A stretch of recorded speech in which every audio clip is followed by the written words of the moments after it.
안녕하세요. 배당의 민족입니다. 배당 투자는 재미없지 않아? 배당금 얼마 주지도 않잖아. 국내 기업에 장기 투자를 하냐? 등 배당 투자를 오랜 기간 하신 분들이라면 한 번쯤 들어보셨을 것으로 생각되는 말들입니다.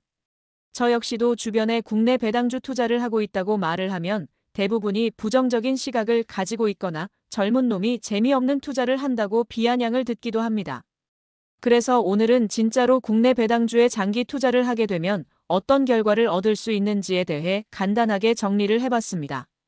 받은 배당금은 모두 재투자를 했고 실제로 배당금 지급일과 배당 주기에 맞춰서 최대한 정확하게 계산을 해봤으니 참고해 주시고 영상 후반부에는 비교 결과도 그래프로 보기 좋게 만들어 놨으니 끝까지 시청해 주시면 감사하겠습니다. 지금 보이는 자료처럼 최대한 실전처럼 정리를 했습니다. 금융주 중에서 KB금융, 신한지주, 하나금융지주 3개만 정리를 해봤으며 빠르게 정리한 내용 설명드리고 넘어가겠습니다. KB금융에 2015년 9월부터 2025년 8월까지 매달 50만원씩 투자를 한 결과입니다. 투입원금은 6천만원이고 보유 주식수는 1545주입니다. 총 자산은 1억 7188만원이고 수익률은 286%입니다. 2025년 1분기 배당금은 세전 139만원이고 2분기 배당금은 세전 142만원입니다.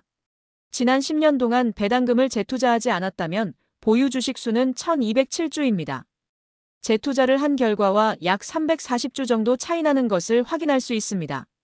배당금을 재투자하지 않았다면 총 자산은 1억 3319만원이고 그동안 받은 배당금은 2078만원이 나오게 되고 수익률은 257%입니다. 큰 차이가 나지 않는다고 생각하실 수 있으나 재투자를 안 했으면 2분기 배당금은 111만원으로 재투자한 결과와 30만원 정도 차이가 나게 됩니다. 또한 10년 동안 투자했는데 수익률이 이거밖에 안 되냐고 물으실 수 있습니다. 투자자분들이 많이 투자하고 있는 S&P 500은 연 복리 수익률이 평균적으로 8에서 10% 정도 나온다고 알고 있습니다. KB금융은 연 복리 수익률로 따지면 19% 정도 나오는 결과를 보였고 평균 단가 대비 9.37%의 배당 수익률을 보이고 있어서 앞으로도 좋은 결과를 가져올 수밖에 없다고 생각됩니다. 두 번째는 신한지주입니다. 신한지주도 투입원금은 6천만원이고 보유 주식수는 1856주입니다. 총 자산은 1억 2491만원이고 수익률은 208%입니다. 2025년 1분기 배당금은 세전 102만원이고 2분기 배당금은 세전 105만원입니다. 똑같은 금액을 투자를 했음에도 불구하고 KB금융과 수익률, 배당금 모두 큰 차이를 보이는 것을 확인할 수 있습니다. 신한지주도 지난 10년 동안 배당금을 재투자하지 않았다면 보유 주식수는 1466주입니다. 재투자한 결과와 약 400주 정도 차이 나는 것을 확인할 수 있습니다. 배당금을 재투자하지 않았다면 총 자산은 9,779만원이고 그동안 받은 배당금은 1,648만원이 나오게 되고 수익률은 190%로 하락하게 됩니다. 그리고 배당금을 재투자하지 않는 분들은 대부분 배당금을 사용하기 때문에 격차는 더 벌어질 수밖에 없다고 생각됩니다. 재투자를 안 했다면 2분기 배당금은 83만원으로 재투자한 결과와 32만원 정도 차이가 나게 됩니다. 신한지주는 KB금융에 비해 상대적으로 낮은 수익률을 보이고 있음에도 불구하고 연평균 14% 정도의 수익률을 보이면서 S&P 500보다 좋은 결과를 가져왔다고 할 수 있습니다. 또한 KB금융에 비해 낮긴 하지만 평균 단가 대비 7%의 배당 수익률을 보이고 있습니다. 대한민국 기준 금리가 2%대까지 낮아진 상황에서 7%의 배당 수익률은 대단히 높은 수익률임에는 틀림이 없다고 생각됩니다. 세 번째는 하나금융지주입니다. 하나금융지주도 투입원금은 6천만원이고 보유 주식수는 2151주입니다. 총 자산은 1억 7878만원이고 수익률은 298%입니다. 2025년 1분기 배당금은 세전 191만원이고 2분기 배당금은 세전 196만원입니다. KB금융보다도 높은 수익률을 보였고 196만원 정도 배당금이 들어온다면 월급을 한 번 더 받는 기분일 것 같습니다. 다만 10년 동안 배당금을 재투자하지 않았다면 보유 주식수는 1540주로 감소하게 됩니다.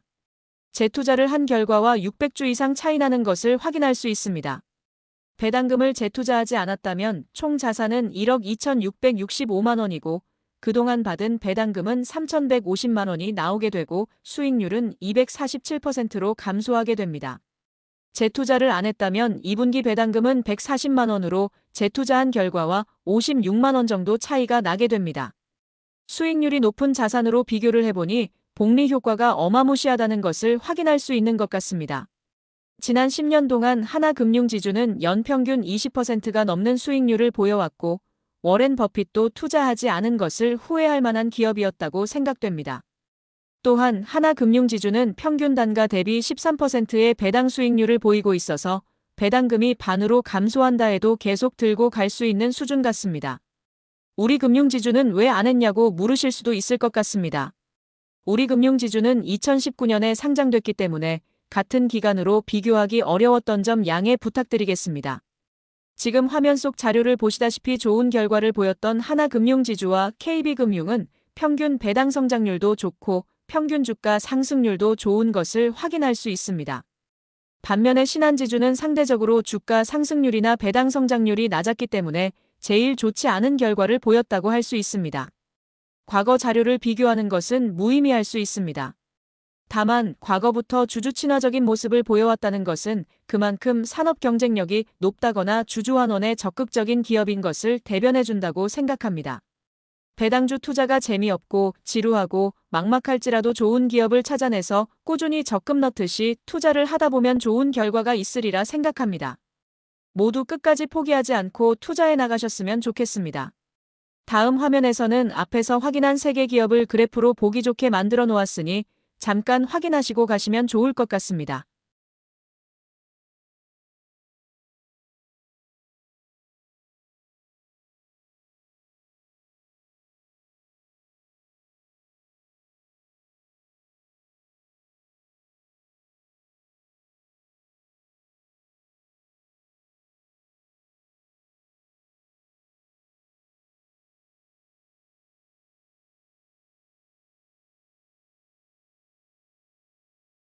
지금까지 10년 동안 장기 투자를 했다면 얻을 수 있는 결과를 확인해 보았습니다. 지난 10년간의 결과가 앞으로도 똑같이 나타난다는 법은 없습니다. 또한 배당주를 잘못 선택하게 되면 신한지주처럼 상대적으로 낮은 수익률을 보일 수도 있습니다. 그래도 아무것도 하지 않은 분들에 비하면 경제적 자유에 보다 더 가까워졌다고는 할 수 있습니다. 앞으로도 꾸준하게 국내 배당 기업들을 분석하고 정리해 드릴 테니 끝까지 포기하지 않으셨으면 좋겠습니다. 그럼 이상으로 오늘 준비한 영상을 마치겠습니다. 영상 내용이 도움이 되셨다면 구독과 좋아요 부탁드리고 오늘도 끝까지 시청해 주셔서 감사합니다.